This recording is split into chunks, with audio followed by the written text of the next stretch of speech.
have the segment we call Who Said What? Is the Oronsaye's report. I mean, that was a move not expected by anyone from the president. Yes, so we'll truly. get to, definitely it's going to be at the front burner of every conversation, every political conversation in Nigeria today. We'll be finding out just how important this is, the move to adopt the Oronsaye's report, what it even says, who's going to benefit, what are the downfalls of that particular report, the benefits and all of that. We'll check that out during the front page review with El-Rufai at 7:30, and then Mr. Larry Oguego joining us at 8 o'clock. So let's start with the first sound bite for the day. Okay, as much as I have a sound bite on the Oronsaye reports, especially as regards the statement made by Hadiza Bala Usman lately, talking about some of the department that will be subsumed into another. But let's touch on one interesting conversation. In fact, let me allow you to listen to this, and of course Gessi and I will say a bit about this. This is Honorable talking about the salary. This is Honorable Benjamin Kalu, the Deputy Speaker of the House of Reps, speaking on the salaries of the House of Reps members, saying it's a far cry from what it ought to be.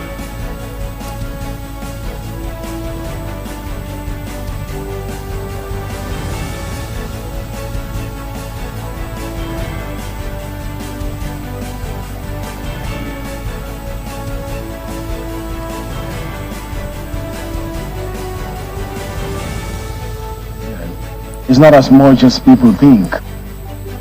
Talking about the salary of the National Assembly, it's not as much, I've debated this here over and over again. It's not as much as people think. Salary is different from allowance, which is meant to do the jobs that the constituents have sent us to do. Nobody's allowed to touch allowances. It is your salary that belongs to you. Allowances have, subheadings for which they are meant for. If you use it wrongly, when you are retiring it, you will be sanctioned for that. So talking about the salary of the members of National Assembly, it is a far cry from what it's supposed to be. And I can assure you, even if we reduce it by 50% or you reduce it by 80%, it will not really impact. The argument is that they might. All right, that was Honorable Benjamin Kalu talking about the salaries of the Honorable House members. And when this particular part of the conversation is one that is very, very important right now, looking at the fact that some of the NDAs are going to be scrapped. Is the president playing to the gallery by allowing that particular solution to the problem, as opposed to looking at salaries of individuals in the National Assembly, trying to reduce some of the benefits that they have to ensure that Nigerians are at least seeing some part? Let's see them sacrifice a little bit. But they're saying that it's not a lot. Seriously, when I actually watched that conversation with Honorable Kalu, and he actually said Nigeria should not misconstrue salaries for allowances. The salary is quite different from the allowance. Their salary is nothing at the end of the month as compared to the allowance. But at the end of the day, it's just like you guess is saying a voice of the people is paying, let's say for example, is paying you 1 million naira in total. Let's say out of the 1 million naira per month, your take-home salary is 150, and all the other allowances sum up to about 150,000 naira, making your total take-home at the end of the month 1 million naira. You now come and tell me that, oh, my salary is not too much, it's just 150 that they are paying me. It's just other Atachi allowances that make it 1 million. How ridiculous it actually sounds making that particular statement, knowing that what they earn, talking about their allowances, because they earn newspaper allowances. Most of those people, they don't even buy newspapers. Wardrobe allowances, stationery allowances, stationaries. So for everything they have allowances, and for every time they even take out sitting time to allowance, sit, they earn sitting allowance as well. And when you sum all of this together, in how a can month, you say it's not a lot in a month? And when you see the figure, you get to you're really amazed that even the figure could actually sum up to over 8.5 million naira at the end of the month, and you're telling me your salary is small. Please, Honorable Kalu, tell us something else aside maybe what we you're should saying. define what small and big is. I don't know. Anyway, let's move on to the Oronsaye's report, where Hadiza Bala made that particular remark, and we also have the economic committee that was set up by the president, right? We also have Aliko Dangote as well, and as well as Charles Soludo and a couple of other individuals making their statement as to their recommendations for the president. Which should we take first? I think let's take the statement of Hadiza Bala based on the agencies of government that might be merged.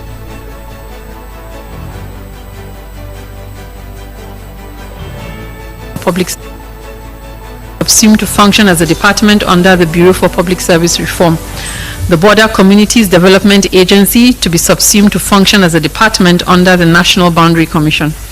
The National Salaries, Income and Wages Commission to be subsumed into the Revenue Mobilization and Fiscal Allocation Commission. The Institute for Peace and Conflict Resolution to be subsumed under the Institute for International Affairs. The Public Complaints Commission to be subsumed under the National Human Rights Commission. The Nigerian Institute for Trypanosomiasis to be subsumed into the Institute for Veterinary Research. The National Medicine Development Agency to be subsumed under the National Institute for Pharmaceutical Research and Development.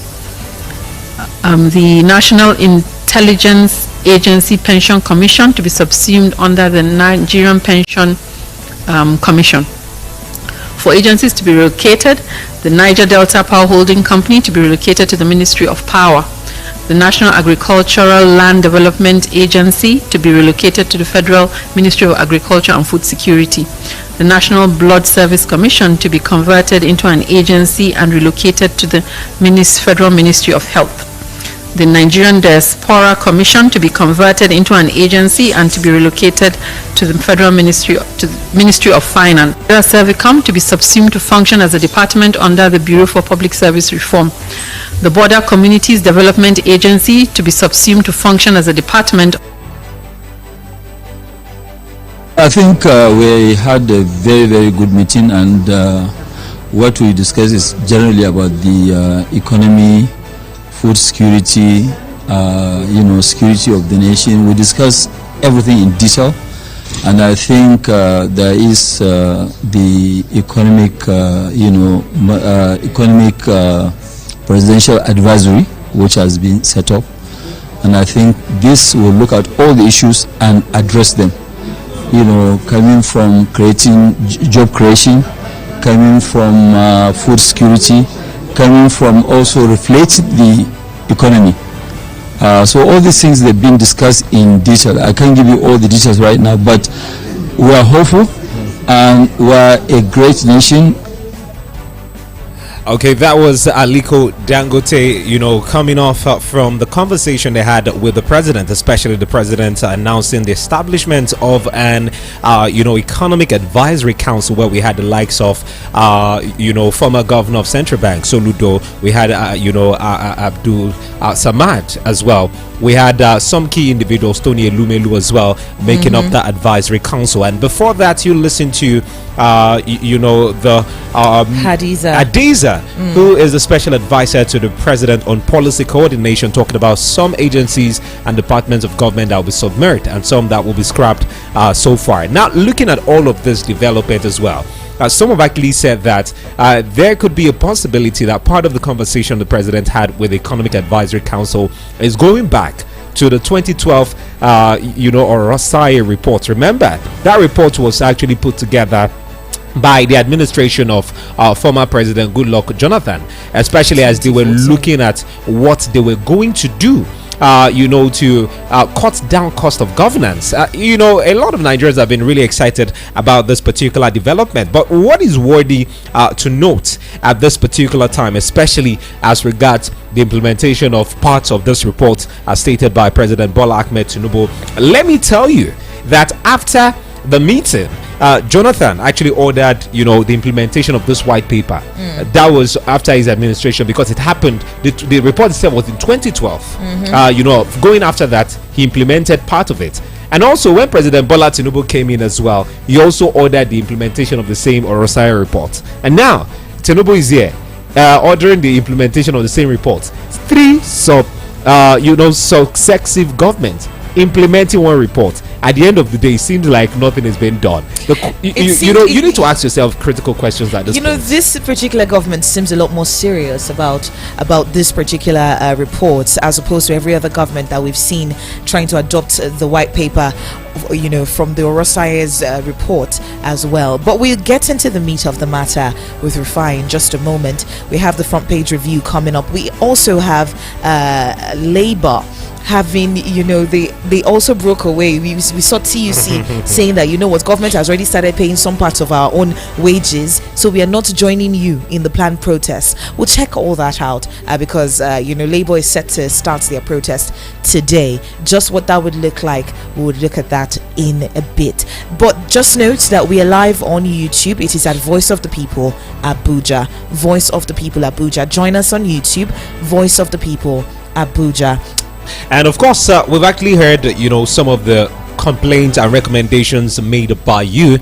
And of course, for those who want to call in on the show, the phone number is 0818-675-7446. That's the studio number to call if you want to take part on the show. 0818-675-7446.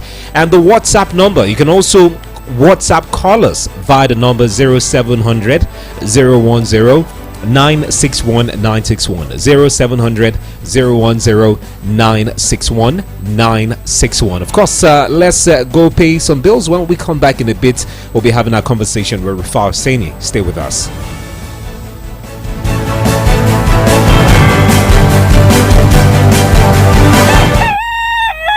Bye there. Inakwana. Good morning. Ilahiala. Ekaro. Obohia. Good morning. Mewo. Edio. Tuama. Heideo. Good morning. We bring you all the big stories and what's behind them. Politics, business, sports, news, all on VOP 96.1 FM. Now you have a voice. It's thrilling, controversial, heated, thought-provoking. Catch Rufai Oseni. Came here to misrepresent the facts today as regards subsidy removal. Kesire Aqua. Report was that $9 billion is lost yearly to illegal mining. And Simeon Sunday. If you know something of this nature is happening within your community, why didn't you raise an alarm? On the front page review, weekdays at 7:15 a.m. Now you have a voice.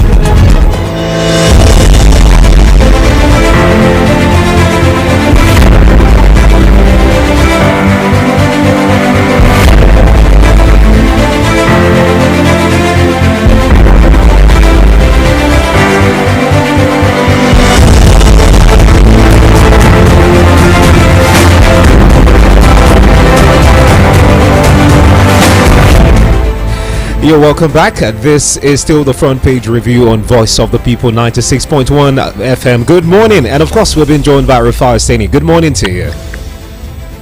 Bless you, Gessie. Bless you, Simon. I know the biggest story in the land this morning is about that of Oronsaye report, right? Exactly. We're going to go into it. Will you give me some time to analyze it for you? Yes, before you go into it quickly, let me also ask you this. I know you want to talk about it a lot. We've seen subsequent or successive governments implement either parts or almost none of the same reports. We're having the same happening now in 2024. What is happening? And God bless you that you pointed out that fact. Whatever you are looking for in your life, you will see it. Good way. Because this was the same fact I pointed out on Twitter that the government official was fighting me. But I told him facts don't lie. Government of Jonathan on the 14th of April was reported to have implemented the Oronsaye report in 2014. Government of Muhammadu Buhari on the 30th of April 2020, 6 years after, was reported to have implemented the Oronsaye report. But implementation of the report is no reports. At first, I believe that this is just another attempt to distract Nigerians. And you can see it has worked because today we are talking about the Oronsaye report. We are not talking about the impending NLC strike. But the question is, these are the reports that have been implemented before. So what happened to the to implementation? Exactly. Secondly, is the report still fit for purpose? No. I'll take you on an empirical fact-based journey. Okay, please. When the report was first released in 2012, over 800-page report, and the white paper over 105-page, it was said that government parastatal was 541. So you cut them to 220 to be able to save about 860 billion naira from the budget. As of today, ask me, how much government parastatals do we have? Today, you can ask me, how many do we have? Today, we have 1,316 government parastatals. As opposed to the 541 that was yes, there when at that the report time. was made. So how many do you want to cut now? If that report said cut half of them, cut 220 out of 541, and now you have 1,316. And please, let me put a caveat there, and counting, because as we speak, the bill to create the Southwest Development Commission has just passed second reading. Exactly. Even the North, Development Commission as well is also there. The bill as well. The North what? Because there's already Northeast Development Commission. The North. So which development commission in the North is that one? The Northeast Development Commission already that we already have. Okay, so the bill is there. Yes, as well. Right? Yes. So you still have bills in the National Assembly, and these are the only ones we know. There are many other bills too that are already there that the president will assent to. So 1,316, and the question is, you are saying implement the Oronsaye reports. What are the new parameters? How many are you going to cut? Over 500? Are you going to cut over 600? Which people are going Then to lose how their much jobs? is it going to save for the government? Because the Oronsaye report give you parameters that if you cut over 220 out of the pre-existing 541, then it was going to save how much for the government? It's going to save over 800 billion. So how much is it going to save for the government now in cutting cost of governments? Secondly, the former vice president, when he was acting president in 2017, Osinbajo, signed an executive order for the efficiency of MDAs, where it nullifies touting and some other unscrupulous activities by the MDAs. How well are those things carried out to save costs?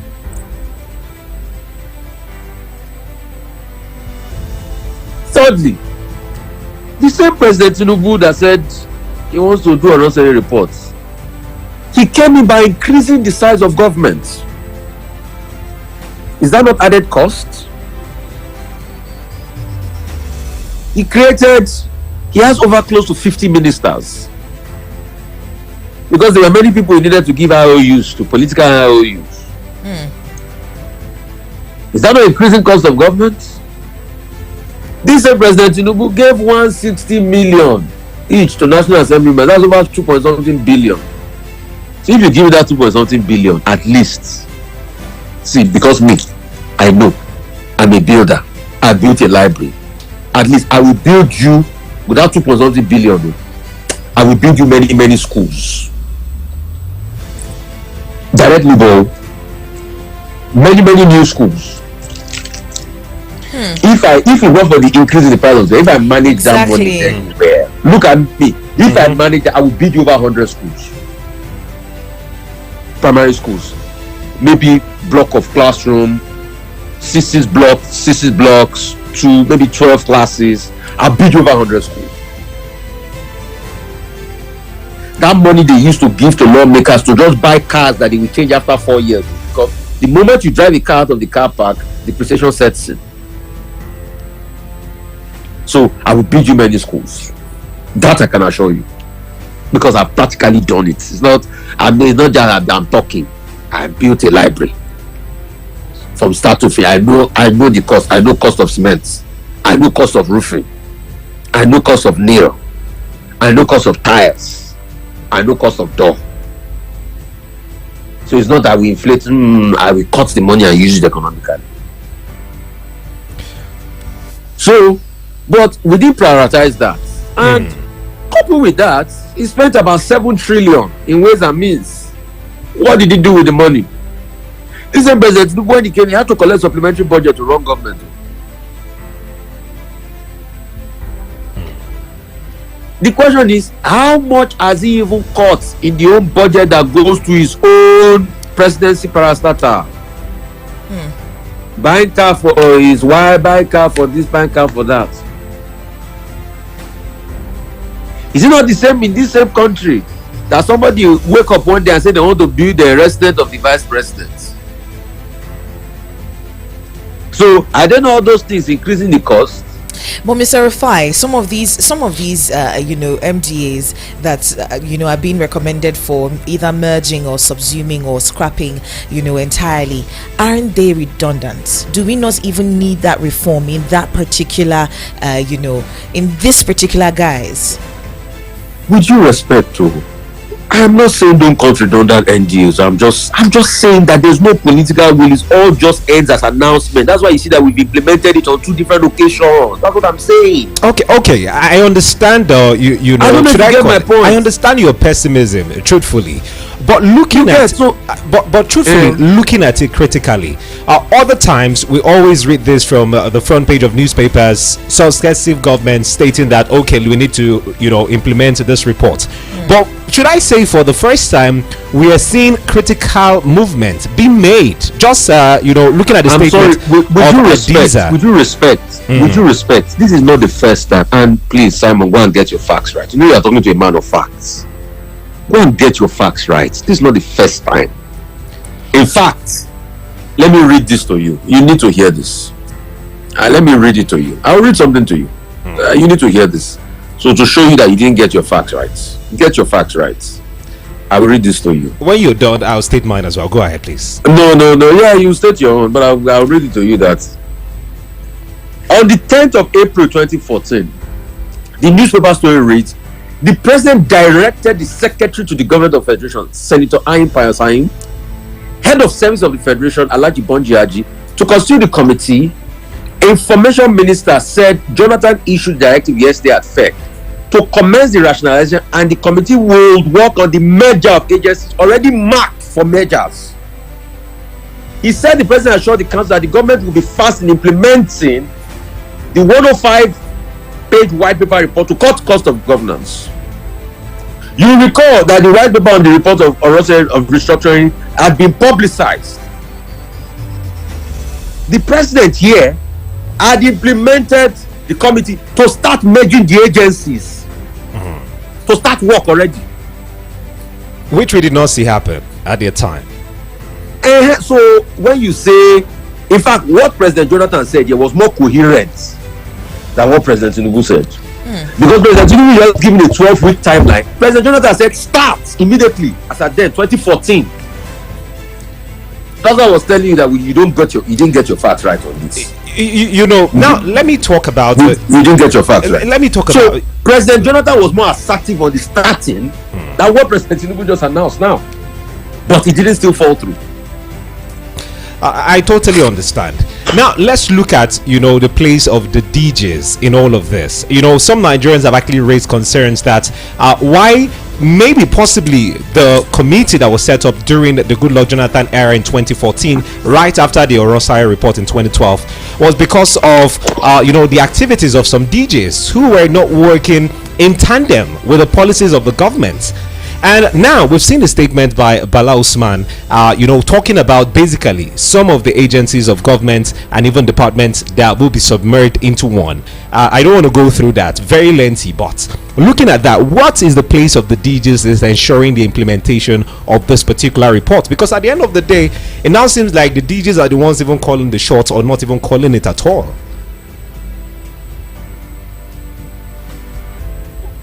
Can you hear me? Yes, go ahead. We can hear you. With due respect, the role of those DGs are still subject to the directive of government. In fact, I'm taking you back to 2017 now.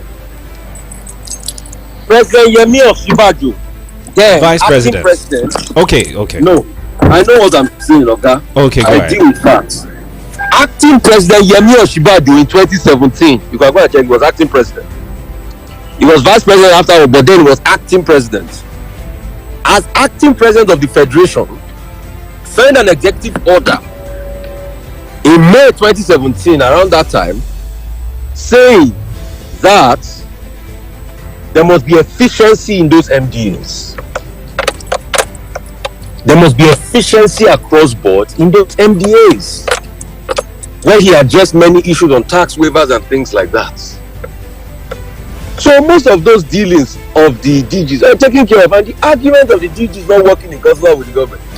The government uses those things to dispense, but if a DG is not working, the government can remove them. So with due respect, that argument does not hold water, but it's part of the lack of political will. Okay, take for instance, that executive order was signed in 2017, that there must be a reporting line for governments and all the MDs and the DGs and all of that. Till today, they are not following it. Even recently, President Tinubu said there's going to be a scorecard for ministers and MDAs and the PAMSECs, and nobody's implementing that. He has not even started by implementing it. And that's why when you tell me about the Oronsaye report, I look you in the eye and say, oh, that talk another thing. Because the only ministerial scorecard you promised us, you have not implemented it. Fool me once, I'm the fool. Fool me twice, it's on me. Didn't he say Adiza Bala Usman was going to be the principal of the cabinet secondary school? Yes, the prefect. Where is Adiza Bala report today on the performance? Where is it today? Nowhere to be found. I don't know if you get my point. I don't argue baselessly. If I don't have my fact, I will be the first to shut up. Mr. Rufai, at this point in time, this is 12 years after, we're seeing some redundancy in this particular report, right? But the effect of it is still going to be felt by a lot of Nigerians. You're looking at some individuals who will lose their jobs regardless of whatever goes on, except, this particular report isn't implemented to the T. But should it be implemented, right, we have a situation where individuals are going to lose their jobs. In terms, still in light of the economic issues that we're facing, the crisis that we're facing, food insecurity here and there, what exactly can be done to provide for those individuals? At first, you need to scale and retool, and secondly, you need to be able to even stand the consequence of the impact of the economy. Thirdly, you need to make your civil service AI compliant and make it fit for purpose. What's the capacity of the civil service as we speak today? Is the Nigerian civil service still the civil service we used to know before? I doubt. The skill level has dropped tremendously. So you need to be able to fix all of that in the first place. Secondly, another point that we're not even looking at here is, yes, I know there may be duplication of ministry, but is that the paramount cost? Is that the paramount increase in the recurrent cost? What are the other things too that also takes costs? Where is the integrity of our financial accounting processes? Who evaluates the evaluators? How can we streamline our processes with tech? Who watches if those contracts and money were issued for was adequately built? Because in all of this, do you know, in those same 12 years, we have also made laws that have increased the civil service bureaucracy. Take for instance, formerly we used to have DPA that deals with petroleum resources. Today we have 2 parastatals under DPA now, midstream and upstream. So how can you effectively be able to ensure that cost is managed? And is that what really takes cost? What about the frivolous spending of governments? Just like the National Assembly said in this budget that now they want to build library. I've always said, why can't you make that library virtual and give a passport to people that want to access the library? Once you build a structure over many billions,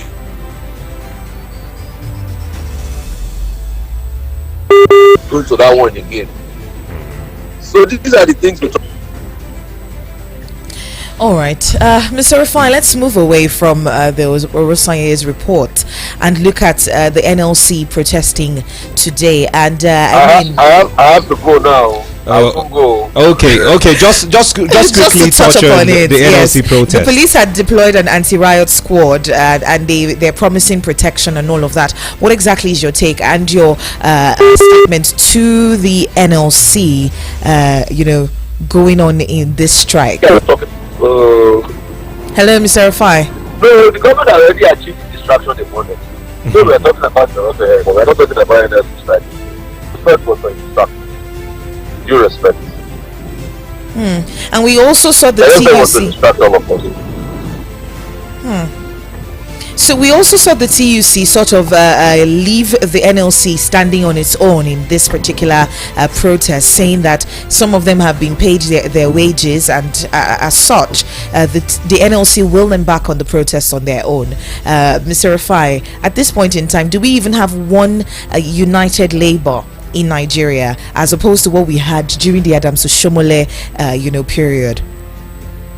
I've always said, with due respect, since Peter Esele, my very good friend and brother, left the TUC, I've not seen leadership in that TUC, and I stand on my points. All right. Thank you so much, Mr. Rufai, for the conversation this morning. Bless you so much. Okay, have a great morning. Diamond, my friend. Yes, so I'm here. When we are arguing facts, sometimes don't get emotional. I totally understand. Sorry, you know you're my friend. But let me take out time to commend you as well. We complained about the network yesterday, and you were able to get it sorted by today. We really need to work on it, and I'd like to apologize to all of our listeners. We will keep working at it. Please forgive us, because we really want to serve you guys. Thank you. Bless you. All right, have a good day. Okay, that was Rufai touching on the Oronsaye report. That was actually, that's been implemented so far. 3 successive administrations. Good luck, Jonathan, in 2014. We had, Muhammadu Buhari as well implementing part of that report, and now President Bola Ahmed Tinubu has also ordered implementation of that report, and we've seen the merging, the proposed merging. Simeon, thank God you just brought that up. In this submerging and subsuming and all that, whatever English that we want to use to describe it, whether we like it or not, once a department or an agency has been submerged into or subsumed into another agency, whether we like it or not, that maybe there might be one reduction or two in terms of budgetary allocations, but are we completely removing allocations from that particular agency? So what effect is it going to really have in the long term in the cost of governance? These are some questions we are also asking. With the merging and the fusion of some departments, now some department or agencies of government are standing on their own and now brought under certain ministries and all of that.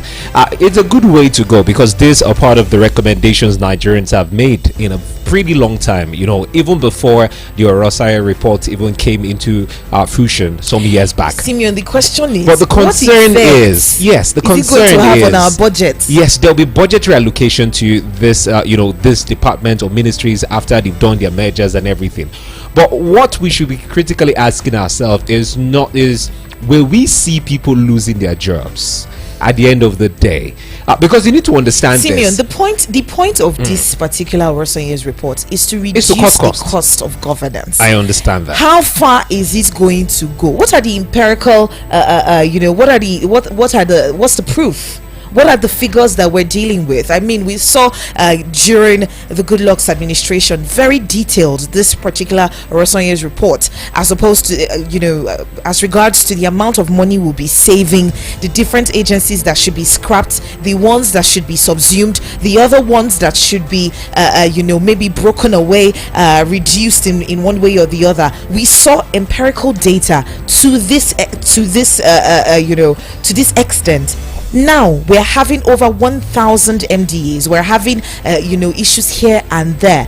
What will be the effect empirically when it comes to money? What would be the effect of adopting this particular it is report in the cost of governance? Because the reason why I'm bringing it up is because we had that during Who Says What, we played a soundbite from the Deputy Speaker of the House of Reps, talking about how much the House of Reps guys are making, and they're not making enough. They're not making nearly enough as Nigerians think. No, the way you make it say making, it seems like it's business. They're not earning. They're not earning. It's business to some people now, Simeon. But we're being factual. It's business to some people. Some people that have made it their lifelong job, description to be in the House of Reps all the days of their lives. They don't want to ever let go of it. Of course, it's a business to some individuals. So you're looking at that, and you're looking in light of the call for the reduction in cost of governance. Is the president not just playing to the gallery and making it look like, okay, we're trying to do our jobs, but not necessarily doing it? First time when Tinubu was sworn in, even during his campaigning period or campaign seasons, part of what he said was he's going to do all he can to cut down the cost of government. And when he came in, we've seen some move he has made, even creating some more ministries that have questioned the point, Oga, are you really here to cut down costs, or you're here to compound the cost at the end of the day? But let's look at the overall Oronsaye report. The aim is to cut down the cost of governance, but the cost of governance comes with its own implication, whether we like it or not. And the question is, with these departments that will be submerged into certain agencies, submerged into certain ministries or departments, at the end of the day, will we see budgetary allocations to these ministries as a whole, one body, rather than seeing it as different parts, as we've seen happen in the space of years? And another thing we also should be concerned ourselves when we see people losing their jobs. We know that some have actually said government job is one job that gives you job security. They don't sack you. Yes, they'll query you and then you come back. They suspend you, you come back. It's not like they will give you outright sacking like private job. But you also need to understand that if the implication of this report is that with the mergers being done, people losing their job, it will also have its own implication on the economy, even if at the end of the day budgeting allocations to these ministries are being cut down. So whether you like it or not, whether you want to see it from this side, there are also negative implications of all of this. But at the end of the day, let's see what strategies the president, because right now we can only think, we can only get to project what it will be, but the process of implementation is solely the responsibility of the federal government. So let's see what they are going to do with the implementation of parts of this report, because at the end of the day we know they are not going to do full implementation, because there are a lot of recommendations under the Oronsaye report. All right, you have the opportunity to join the conversation, right? We're live on YouTube. It's at Voice of the People Abuja. Voice of the People Abuja. Join us on YouTube, Voice of the People Abuja. You can also send a WhatsApp message. Let us know you're listening. Let us know your thoughts on this particular line of discourse. It is at 0700 010 961 961. That's our WhatsApp number, 0700. I'll take it again, 0700 010 961 961, 0700 010 961 961. You can also call 675-7446. That is the number to call. You want to put a call through to us via phone, please do that. 0818-675-7446. We'll just go on a quick break. When we come back, of course, Larry Ogwego is on standby at the moment. Variety is the spice of our station. Voice of the People, 96.1 FM, Abuja. Now, you have a voice. I'm coming in. Now, you can enjoy the original taste of premium American Romeo's Pizza. Juicy, just the way you like it. To order online from Guarimpa, call 090-8831-5908. Garki 090-8831-5906. And Lupe 090-9238-9861. Romeo's Pizza, the pizza champions. Coming in. Glory to God and to the Lamb. Beauty to the throne of eternity. Brotherhood of the Cross and Star presents the Everlasting Gospel Movement on Radio every Saturday, 6 to 7 p.m. on 96.1 FM. Tune in and be blessed. Thank you, Father.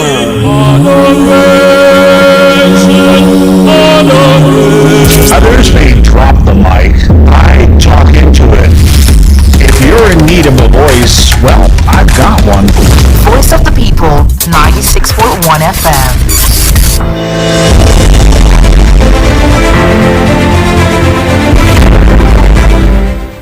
You're welcome back. This is still the front page review right here on Voice of the People 96.1. Interesting conversation we are having right here on the show. If you are yet to subscribe to our YouTube page, ensure you do that. Go there, Voice of the People Abuja. Subscribe to the page as well. Drop your comments. And remember, earlier, I think sometime this week, we mentioned an incentive, especially for those who take out time to comment on our YouTube page. We'll be announcing that towards the end of the show. But please do well to subscribe, comment as well. Join us on social media, call us up and send us a message. All right, we have Mr. Larry on the phone. Good morning to you and welcome. Well, good morning, Bessie. So how are we doing today?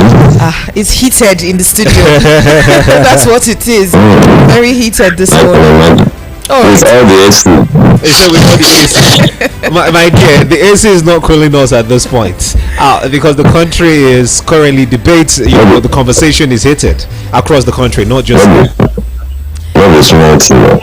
all right, let's just touch up on it a little bit. But what exactly is your take on implementation of the Oronsaye's report? In about 2 minutes, please. I think we need to move away from this issue of knee-jerk approach. The Oronsaye report is about reducing the cost of governance. However, from what I have seen, there is no genuine intention and consistency in working towards reducing the cost of governance. We can merge MDAs, departments and agencies and all of those things, and still not significantly reduce the cost of governance. To a large extent, reducing the cost of governance is about making policies that will stimulate the cost of governance intentionally over time. Also getting our civil servants to understand that we have limited resources and that the era of stealing and misappropriation, as we call it here, is over. And these things cannot be done when we don't intentionally also model the things we speak about and the things we preach. We cannot create so many ministries and just create so many jobs that are probably not necessary in one fell swoop, and then we also suddenly wake up to implement also by merging some. That is, we've not had so many ministries like we have now. So how come it's now that we are increasing one side and then we are shrinking the other? I think we need to make our positions clear about the things we want to do. When Lee Kuan Yew became the leader of Singapore, he took a simple decision about integrity. From day one, he made it clear that we are going to run our governance based on integrity. They had to wear white on the day of their swearing in, and he was consistent in pursuing matters related to integrity. So if we want to save cost, we have to act beyond our Oronsaye report. In other words, it has to be a policy, it has to be an attitude, it has to be a campaign. We have to tell everybody to look at everybody to make sure that nobody is wasting our resources under any guise. Let me give you one isolated example. I hope it's still within my 2 minutes. In Nigeria today, we organize workshops and seminars in hotels when ministries have halls. We organize simple meetings in hotels, and we pay for those meetings and order food and drink. But the ministries that pay for these spaces, many of them have halls designed into the ministry for the purpose of those meetings. How do you explain that? Very often we don't even look at our problems. Our problems are based on corruption, and we are extravagant so that we can be corrupt, and we create emergencies also so that we can be corrupt. So while we are looking at Russian report implementation, which is not bad in itself, these things are knee-jerk solutions. They are just playing to the gallery so that it will look as if we are doing something. If we want to cut costs, we should settle down and look at the leakages, find where they are, including the measures. But we have to look at everything, not some things. Okay. Anyway, thank you for sticking to your time, a bit. All right. Just in light of what you said, I'm bringing up the Deputy Speaker's conversation. He talked about the fact that lawmakers' salaries are too small for their job responsibility. He said that federal lawmakers cannot even take home the current salaries of the federal lawmakers cannot even take them home to do some of the jobs that they were elected to do, even with the fact that they also have federal constituency allocations as well. What exactly is your take on this? It's that these guys think that we are dumb, that we actually maybe imbeciles, that we can't think. We are not looking at what you call salary in terms of what we call basic salary. We are talking about the entire package, how much money you take out of the system and it goes into your pocket by whatever name called.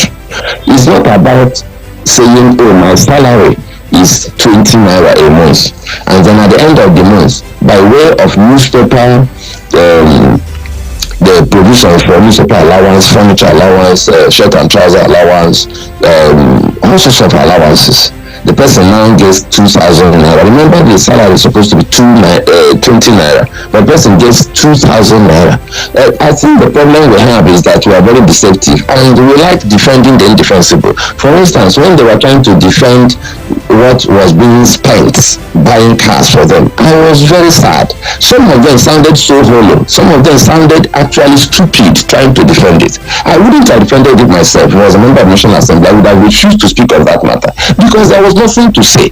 It was insensitive and inappropriate, considering where we are now as a nation, to spend that much money buying vehicles. So they like just defending the indefensible because they know that a lot of people, if you tell them lies long enough, may begin to wonder if it's true. We know that they are still not blind, and they always tell us, oh, we single out the National Assembly for scrutiny, and I'm like, we have reasons to single you out. Let us even assume we are doing that. We have reasons to do that because you are the direct connection between us and the executive and the other arms of government. You are our direct representatives. We call them House of Representative. In other words, you are supposed to represent us, literally speaking. You are supposed to be our voices. You are supposed to come back to your constituency and relate with us through an institution called the constituency office, which unfortunately I don't know one member of the National Assembly that has a fully functional constituency office. I said I don't know. I didn't say there is nobody. But if you know, tell me at any point in time. And they have allowances for running these constituency offices, including staff allowance, rent, and all that. And that is actually practically defrauding Nigerians, where you collect money for constituency offices, and most of them are just signboards. Some of them don't even have the signboards. They don't even have the spaces. But you are giving this money to run a constituency office. So you don't consult us. You don't know what we think. You don't know what we want. You go to debate on our behalf without asking for our input. And then you collect all these monies and you tell us that, oh, your take home can't take you home. It depends on where your home is. Some of them, their home is in Paris or New York. So if your home is in New York and all of those places, how can our money take you home? I mean, you know the money of the Canada. All right, let's talk about customs for a moment. Now, they went ahead to suspend the rice sale after 7 people died in the stampede yesterday. I mean, it's a sad development. Very sad. Looking at the fact that those particular, bags of rice were supposed to help Nigerians, even though we know that I was getting reports yesterday by someone in customs, and he was talking about the fact that some of these rice the bags of rice would not even get to those who actually need it the most, because companies were supposed to apply, register their companies to be able to buy these 10,000 naira worth of 25 kg bag of rice. So reports were reaching me that some individuals, companies whose salaries are in they're in the big figures, where some of the individuals who had access to buy these bags of rice at 10,000 naira. Is it possible that any social intervention program that the federal government is going to embark on will actually reach those that need it? Is it possible? It is possible when we decide to make it possible. It is possible if we decide to be transparent in our transactions. I'll give you an example. If you want to share rice to people at a subsidized rate, or sell rice to them at a subsidized rate, and a blue chip company decides to buy rice for their staff, but you also decide to publish the companies that applied and the beneficiaries, everybody will run. I'm sure if you don't want your name to be on that list if you are working for LNG or for CBN. Definitely not. That's the truth. So the point is that when you run an opaque administration, you encourage corruption. Till today, we have not seen the register that they used to share this money that they tell us they share to vulnerable Nigerians. Why should we hide it? It's our money that you're giving to our brothers and sisters. Tell us who you are giving it to. We can even help you update the register. So in my village, I know the people who are indigent.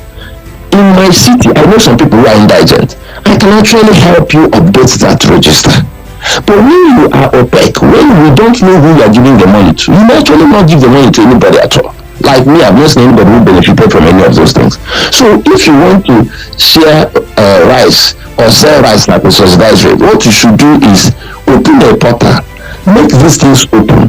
Okay, so we are going to sell rice at a subsidized rate. Companies apply online. We are going to publish beneficiaries, and we're going to say how much rice we gave them. And we actually start by saying how much rice we have. And we can even get external auditors, reputable auditors, to come and audit our stock of rice nationwide. So they also agree that we have X million tons of rice or bags of rice, and then we create parameters for selling. And we make it open and transparent and publish beneficiaries. If you are so proud that you don't want us to know that you bought the rice, don't buy it now. It means you are not hungry enough. I mean, the people who gave their lives for rice would have clearly, in fact, if you wanted them to come out and announce on voice of people that I'm getting the rice so as a condition for getting, they will gladly announce. Okay. So when you get to that stage where you don't want us to know you're getting the rice, they are not qualified for the rice. So we don't really want to do things well. It is because everything we do is tainted by what we call business in quotes, that is corruption. How we can benefit. So you make it opaque, you hide it, and Nigerians sometimes can be wicked. Sorry, but I have to put it bluntly. It's wickedness that you have money in your pocket to buy the expensive rice. I'm not saying that we are enjoying the fact that rice is expensive, but it's wickedness that we have money to buy that rice. Then you go and stoop low and collect the rice that was allocated or assigned to the vulnerable person. That is wickedness now. I mean, God has blessed you to the extent that you can buy rice. That is also, we need to also speak to the people who run those companies and the people who benefit from what is supposed to be given to vulnerable persons. I can tell you that you are practically eating the life of these people, and it is not good. Okay, thank you so much, Mr. Larry, for your 2 cents on some of the conversations we've had this morning. And hopefully, the NLC protest continues today. Tomorrow we'll call you to get an update on that, from the southeast. Let's know how it went down, okay? Yeah, I'll be right here to give you my thoughts on the protest. Okay, thank you so much, for coming through, Larry Ogoego. Do have yourself an amazing morning. This is the front page review right here on Voice of the People 96.1. Let's just quickly... We have a call first. Okay, we want to take a few calls. let's take that before we wrap up. Good morning. Good morning. Hello, good morning. Good morning. You're welcome. Please, your name, where you calling from, and you have just 60 seconds, please. I'm calling from Gariki, Abuja. You're welcome. What's your name?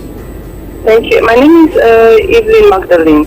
You're welcome. Go ahead. Thank you. Yes, I want to make my contribution, especially because of what El-Rufai said. Hello, you Yes, we are here. Go Go ahead. Yeah, so Rufai most of the time speaks the mind of the true Nigerians. You know, the truth is very bitter, but that is the truth. Our leaders are taking us for granted. They've been taking us for granted. They just tell us what they think we want to hear, but no implementation.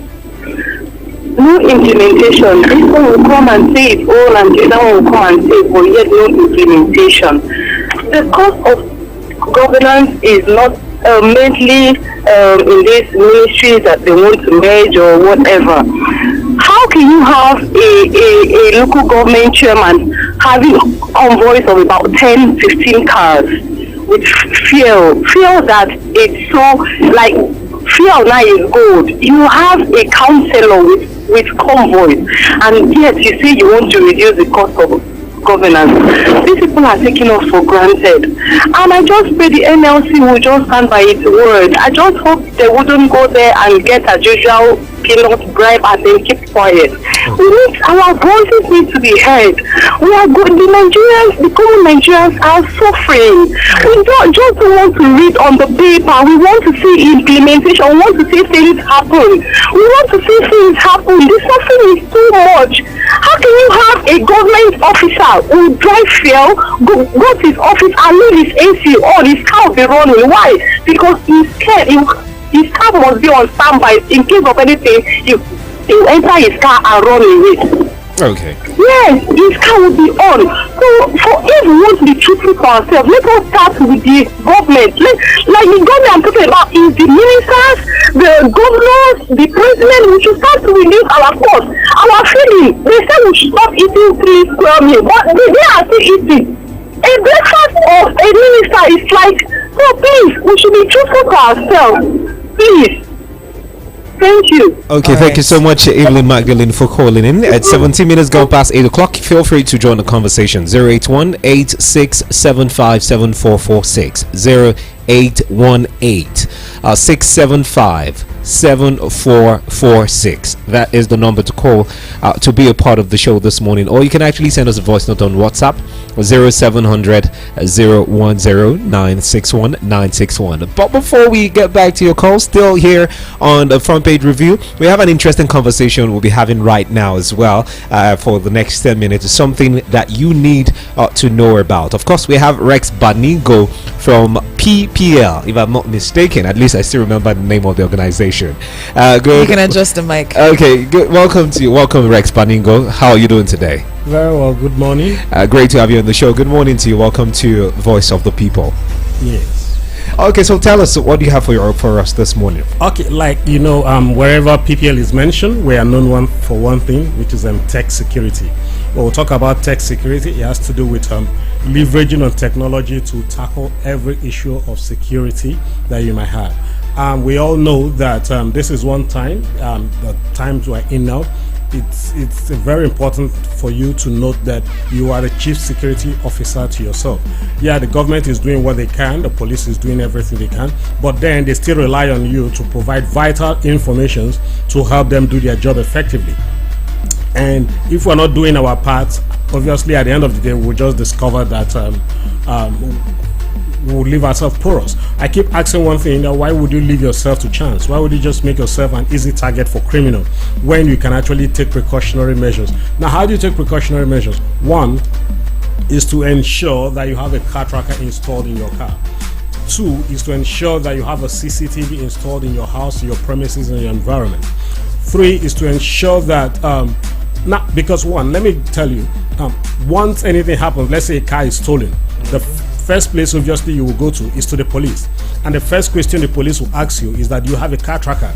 And once you say you don't have a car tracker, they'll just give you a sheet of paper to say you begin to write statement. But if you tell them that you have a car tracker, they won't even tell you to write statement. They'll just tell you, let's have the details, and they'll be on it immediately because they know it's possible to recover the car. And likewise, let's say that your house is being burgled and all that, and you contact the police. Also, the first question the police will ask you is that, is there CCTV footage around? And once you say there is none, they just know that, okay, you've not done your own part. But however, we will try to do our own part.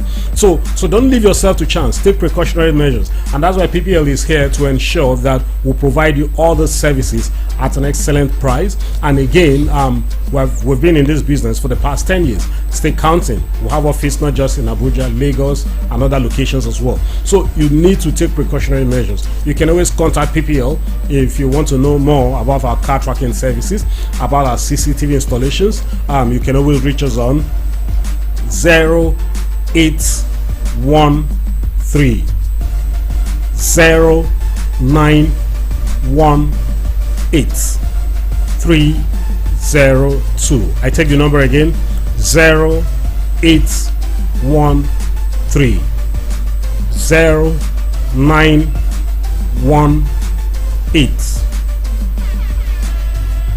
302. Our office is located Imo House, number 82 Ralph Shirinde Street, opposite Federal Ministry of Finance, Central Business District. You can follow us across the various social media handles on PPL Cloud. You can also visit our website at www.procloud.ng. Okay, let's first of all talk about some of the services that you offer, right? The car tracking services. I mean, we know that there are a lot of options out there, but which ones in particular do you offer your clients? Now, we actually have 3 main packages that we offer. One has to do with the advanced package. The advanced package, we have the premium, then we'll have the premium plus. Now, the way the advanced package works is that it's actually 80,000 naira. You call the car, it sends you an SMS, give you a location of the car. You can shut it down. You can just by sending SMS to the car will go off. You can actually listen to voice conversation, whatever people are saying in and around the car, you get to hear it. You can even geofence the car. Let's say you don't want the car to leave Abuja, for instance, you can geofence the car. If the driver is going outside Abuja, you'll get a notification in and around. Oh, and that's for the premium service? Yes. Once the driver is going outside the location, then you can also get email notification. Let's say once they start the car, you get an email notification, you get a voice notification, you get an SMS notification that the car is started, the car is turned off, and all that. So you get to see the location of your car in real time, and many of the features that comes with this advanced package. Then we also have the premium package. Your premium package, now the advanced package actually attracts an annual renewal fee, while the premium package is actually a one-off payment plan, but still the same feature. Now, like we say one thing, we've actually recorded a lot of testimonies. Now we tell people one thing, that installing trackers in your car has just gone beyond the area, the mindset of saying you want to keep your car safe. It also goes a long way to keep you safe. We have issues where our trackers have helped to rescue kidnapped victims. You understand? Now, just understand one thing, that majority of the people involved in car theft, they're also into kidnapping. And so once the car is stolen and the car is recovered through our tracking services, the police goes a long way to extract further information. We've had situations where after the car was rescued, was recovered, the criminals were apprehended, the criminal led the police to their hideouts. Wow. And they were able to rescue some persons that have been kidnapped. You understand? So what we're doing right now, we're not just into car tracking, but we're also helping to fight security challenges. And you too can join SING by helping to fight this security challenge, by ensuring that you have a tracker installed in your car. Now let's ask, some of will actually say we're in critical times right here in the country. So how important is all of this, the car tracking, the installation of CCTV cameras wherever, whether in your organization or at home at this time, especially hearing reports of kidnappings, reports of car thefts, especially here in the FCT in the past couple of months? Well, we'll say you should value it by the value of your car. If you know that your car means a lot to you, you understand, then you don't wait for it to get stolen. If you know that your car really means a lot to you, then you should not be driving around town without having a car tracker. Unprotected. You must ensure that you have a tracker installed, so that just in case something happens, you are 99% guarantee that you'll recover the car. The other day, I know because of the hunger in the land, I know that a lot of people have been running to crime. The other day, I don't know if I told you that I had that running where somebody tried to boggle the car. Almost moved with my car. It would have been a film trick. It would have, if I stepped out of the house and not seen it, then I would probably be wondering what happened at that point in time. I'm sure if I had a tracker or if I had something, to prevent or protect the car, then that would have been forestalled. But the person was able to spoil the lock to try to break into the car, but wasn't able until I came out, and there was that situation. Now you can imagine, and you know how much you got the car. So it would have been disastrous for you to just wake up and see that something 80,000 naira would have saved you from about millions of naira. Yes, you just allow somebody to just take your car just like that. You understand? And you understand that once a car is stolen, it comes with a momentary moment of confusion. Yes, insanity. I want to see people lose. They park their cars. By the time they are back, they can't find the car. They start looking under gutter. How will the car go under gutter? You understand? So you don't need to leave yourself to this chance like this. You can always contact PPL if you want to know more about our car tracking services, about our CCTV installations and other services. You can contact us on 0813 0918 302. I take the number again, 0813 0918 302. You can either bring the car to the office for the installation, or we can send the technician to your location. Our office is located at number 82 Ralph Shirinde Street, opposite Federal Ministry of Finance, Central Business District. That's Imo House. I really want to know, because it's time for us to go, but I really want to know how this car tracking thing works, because most times, do you as a client know where the car tracker is installed, or is just the company that installs it that knows where it is, so that any other person cannot have access to it at all? Well, for security measures, we don't always advise people to know where the tracker is. You understand? Because so in the moment of tension, they might get you and they say, where is the tracker? And before you say Jack, you're already pointing. You understand? So it's preferably that you don't know. And the unique thing about our installation is that if you're not there, you will never know that something like that happened. And there is nobody that can trace that tracker in your car. Interesting. So no one can trace no one can disable it. Yes. But however, there is also a time limit. You understand? That's why we always encourage you that once something happens, the first thing you need to do is you contact us. Once you contact us, you contact the police. Either you contact us, you contact the police, or you contact us, we contact the police, and they will be on it immediately. We have several testimonies of police help, of the security agencies helping us recover cars once it has a tracker in it. So we keep encouraging you that you don't leave yourself to chance. You don't just feel that